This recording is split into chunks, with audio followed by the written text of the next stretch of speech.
Hello বন্ধুরা, good morning. তো আজকে ভাবলাম যে একটু টিফিন বানাই অন্যরকম করে।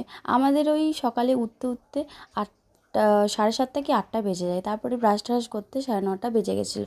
তো তাই ভাবলাম একবারে টিফিনটাই বানিয়ে নিই। তো আজকে টিফিনে বানাবো একটু চাউমিন, আর তার সাথে থাকবে চা। চাউমিন আর চা আমার কিন্তু খুবই ভালো লাগে। কাদের কাদের ভালো লাগে কমেন্ট করে বলো। দেখি চাউমিনটা সেদ্ধ করে রেখে দিয়েছি। আর এই বড় স্টিকারটা দেওয়ার মানে আমার ঈশানের প্যান্টটা ছেঁড়া বলে ওর জেন্ডার দেখা যাচ্ছিলো। তো যেহেতু কপিরাইট চলে আসবে বলে এত বড় স্টিকারটা লাগিয়েছি। তো তারপরে দেখো কড়াইয়ের মধ্যে তেল পড়ে গেছে।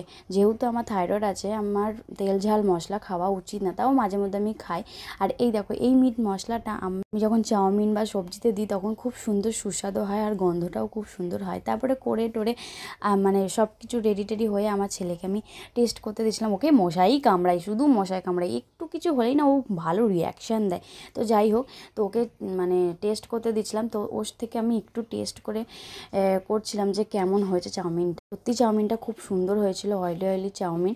কিন্তু আমার খাওয়া চলবে না। আমার ছেলেকে কিন্তু আমি প্রতিদিন এই চাউমিন দিই না, মাঝে মধ্যে ওর টেস্টি বাড়ানোর জন্য দিই। কেমন লাগলো ভিডিওটা কমেন্ট করে।